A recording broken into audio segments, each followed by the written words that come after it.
BPSC special कड़ी कर रहे हैं हम लोग, और आज हम लोग ऐसे ही कड़ी में इम्पोर्टेंट फैक्ट्स करेंगे इंडियन इकोनॉमी से।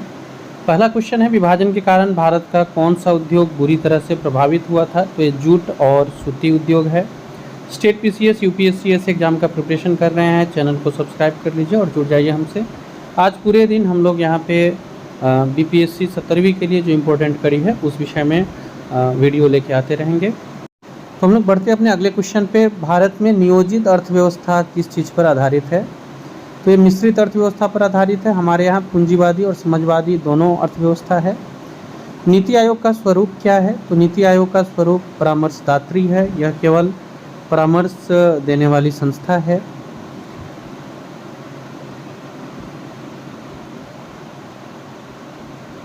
नेक्स्ट क्वेश्चन पे आते हैं, प्रश्न संख्या 4। 8वीं पंचवर्षीय योजना की प्राथमिकता क्या थी? तो इसकी प्राथमिकता थी रोजगार बढ़ाना।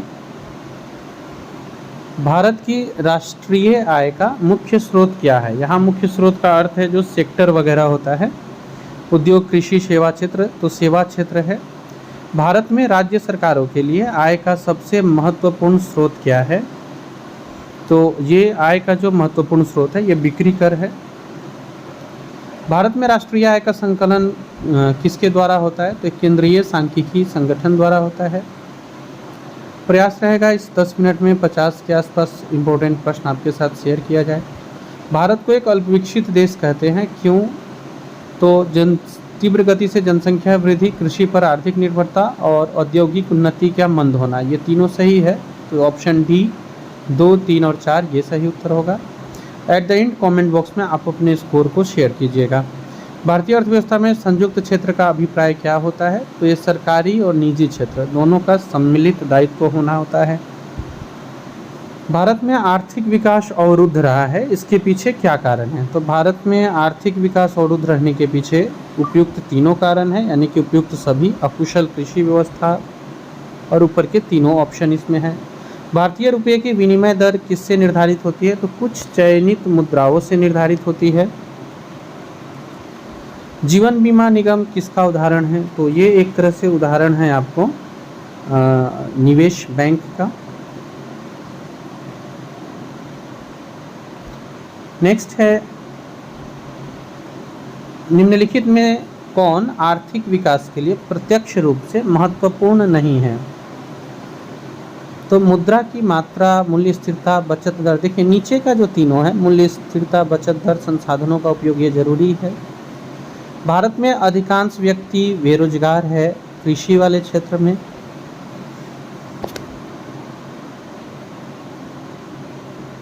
भारत में भूमि सुधार के क्षेत्र में कौन शामिल नहीं है? क्या शामिल नहीं है? तो इसमें बिचौलियों की समाप्ति शामिल है, भूजोतों का एकत्रीकरण करना शामिल है, सहकारी कृषि शामिल है, किसान को जो मकान ऋण देना है, किसान का जो मकान ऋण है ये भूमि सुधार के क्षेत्र में नहीं आता है, ये किसान के आर्थिक अवस्था के सुधार में आप बोल सकते हैं। तो सही उत्तर हो जाएगा डी, क्योंकि चुनना था कौन सा शामिल नहीं है। भूमि विकास बैंक किसका अंश है? तो ये सहकारी उधार ढांचा यानी कोऑपरेटिव इंफ्रास्ट्रक्चर का है। 1991 की नई आर्थिक नीति का लक्ष्य क्या था? तो इसमें ये तीनों शामिल है, उदारीकरण, निजीकरण, भूमंडलीकरण, जिसको हम लोग एलपीजी के नाम से जानते हैं। सही उत्तर हो जाएगा डी, उपयुक्त सभी।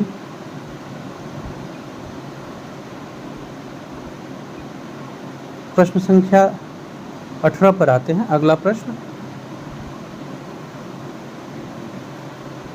निम्नलिखित में से कौन केंद्रीय सरकार का कर नहीं है?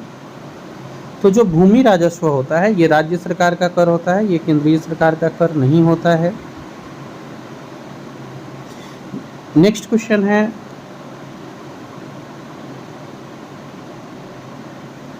सामान्य रूप से मुद्रा नीति यानी जो मॉनेटरी पॉलिसी है इसका प्रधान लक्ष्य क्या है? तो इसका जो मेन लक्ष्य होता है वो होता है मुद्रा आपूर्ति को नियंत्रण करना। नेक्स्ट क्वेश्चन है, जनांकीकी में लिंग अनुपात का संदर्भ क्या है? तो ये प्रति 1000 पुरुषों के साथ महिलाओं के अनुपात से इसका संबंध है, मीन्स प्रत्येक 1000 पुरुष पे कितनी महिला है। भारतीय मुद्रा छापी जाती है रिजर्व बैंक ऑफ इंडिया में वित्त मंत्रालय नासिक नहीं, सही उत्तर होगा नासिक प्रिंटिंग प्रेस में। छापने का बात हो रहा है तो डी होगा नासिक प्रिंटिंग प्रेस में। वैसे भारतीय मुद्रा के ऊपर जो भी डीलिंग्स बैंक करते हैं इसका कंट्रोल आरबीआई के पास होता है। दुर्लभ मुद्रा या हार्ड करेंसी क्या है, तो वो करेंसी जो कमाने में बहुत कठिन हो, मीन्स जो इजीली अवेलेबल नहीं हो, जिसका वैल्यू अच्छा खासा हो। फॉर एग्जांपल अभी डॉलर जो है वो हार्ड करेंसी है। नाबार्ड किसे उधार देता है, तो नाबार्ड कृषि और ग्रामीण विकास के बैंक को उधार देता है। अगला प्रश्न है WTO यानी वर्ल्ड ट्रेड ऑर्गेनाइजेशन, ये कब अस्तित्व में आया था, तो WTO जनवरी 1995 में अस्तित्व में आया। भारत के योजना अवकाश यानी प्लान हॉलीडे, ये कब से कब हुआ था, तो भारत में जो योजना अवकाश का काल था वो 1966 से 69 का था।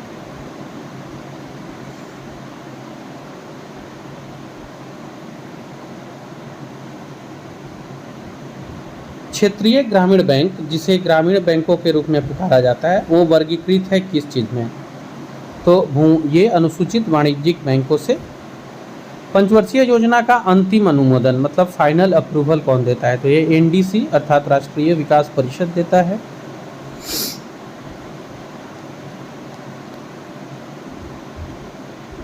और बनाता है योजना आयोग। योजना आयोग का जो फाइनल अप्रूवल है वो एनडीसी देता है। किस वर्ष में भारतीय रुपये का महीने में 2 बार अवमूल्यन हुआ था यानी वैल्यू गिराया गया था, तो ये 1991 में हुआ था। भारतीय अर्थव्यवस्था में किस पंचवर्षीय योजना काल के दौरान कीमत स्तर में घटोतरी देखने को मिली, तो ये चौथी योजना में। जो चौथा पंचवर्षीय योजना था उसमें भारत में नोट निर्गमन प्रणाली आधारित है किस व्यवस्था पर, तो न्यूनतम कोष प्रणाली पर आधारित है।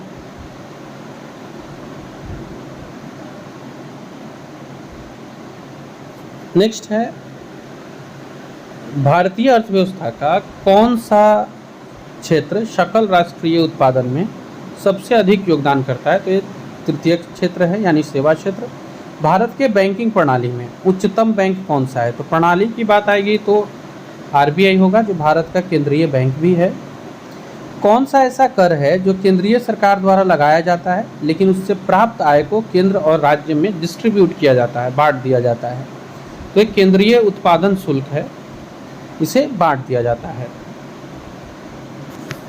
अगला क्वेश्चन है भारत में राष्ट्रीय लेखा समंक एकत्रित किए जाते हैं, इनसे काउंट एकत्रित किए जाते हैं केंद्रीय सांख्यिकी संगठन द्वारा, इसका सही उत्तर हो जाएगा। भारत की 9वीं पंचवर्षीय योजना की अवधि क्या थी, तो ये 1997 से 2002 थी। पिछले दशक के दौरान भारतीय अर्थव्यवस्था के किस क्षेत्र में महत्वपूर्ण वृद्धि देखने को मिली है, तो ये हमारा तृतीय क्षेत्र है जो बहुत डेवलप कर रहा है यानी सेवा क्षेत्र। किसी देश की प्रति व्यक्ति आय प्राप्त की जाती है राष्ट्रीय आय और जनसंख्या दोनों के डिवीजन से। निम्न में से कौन से 2 परोक्ष कर है, तो ये आयकर जो है, और आयकर तो खैर तीनों में है तो आप इसे हटा दीजिए, आयकर परोक्ष नहीं प्रत्यक्ष कर होता है, तो बिक्री कर और उत्पादन शुल्क जो है वो परोक्ष कर है, मीन्स इनडायरेक्ट टैक्स है। रुपये का अंतिम बार अवमूल्यन कब हुआ था, तो ये जुलाई 1991 में हुआ था। बैंकों द्वारा लाए गए निम्नलिखित में से किस भुगतान उपाय को प्लास्टिक मुद्रा के नाम से जानते हैं, तो ये क्रेडिट कार्ड जो है ये प्लास्टिक मुद्रा के नाम से जाना जाता है। IRDP का मुख्य उद्देश्य क्या है, तो ग्रामीण विकास और निर्धनता का निवारण करना है। सापेक्ष निर्धनता का अर्थ क्या होता है, सापेक्ष निर्धनता का अर्थ होता है आपका जो आर्थिक असमानता है, मीन्स दूसरे की तुलना में आपकी निर्धनता। भारत में राष्ट्रीय आय का आकलन कैसे एकत्र होता है, तो ये केंद्रीय सांख्यिकी संगठन द्वारा एकत्र किया जाता है। भारत में चालू मूल्यों पर प्रति व्यक्ति न्यूनतम आय वाला राज्य कौन सा है, प्रति व्यक्ति न्यूनतम आय वाला राज्य बिहार है। कौन सा आर्थिक संरचना में नहीं आता है, इकोनॉमिक्स इंफ्रास्ट्रक्चर में नहीं आएगा, तो शिक्षा और स्वास्थ्य जो है वो इकोनॉमिक इंफ्रास्ट्रक्चर में नहीं आता है। 10वीं योजना की अवधि क्या रही? तो 10वीं योजना की अवधि 2002 से 2007 था। यह योजना का अर्थ पंचवर्षीय योजना से है। निम्नलिखित प्रत्यक्ष करों में से किस कर से सरकार को अधिकतम राजस्व प्राप्त होती है? तो ये कॉरपोरेट टैक्स यानी निगम कर से सरकार को अधिकतम राजस्व प्राप्त होती है। भारत में जनसंख्या वृद्धि के इतिहास में कौन सा वर्ष महान विभाजन के वर्ष के रूप में जाना जाता है? तो ये 1921 का है।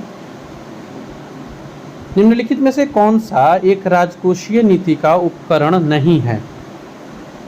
तो कर का आरोपण करना, सार्वजनिक व्यय और सार्वजनिक ऋण, ये तो उपकरण है, यानी ब्याज दर जो है वो फिजिकल पॉलिसी का उपकरण नहीं है। प्रश्न संख्या 50 और आखिरी प्रश्न हमारा, जैसे जैसे अर्थव्यवस्था विकसित होती है राष्ट्रीय आय में तृतीय क्षेत्र का अंश बढ़ने लगता है। तो ये हम लोगों ने इस वीडियो में 50 इंपॉर्टेंट क्वेश्चंस को देखा। अगले इंपॉर्टेंट वीडियो में मिलते हैं। कोई भी सपना साकार करने के लिए सबसे जरूरी है सही कोच का होना। दे अपने बच्चे को सही कोचिंग का वरदान अचीवमेंट जोन के साथ और करे उसके बीपीएससी, यूपीएससी, एसएससी, सीटीएटी का सपना साकार। Download the app now.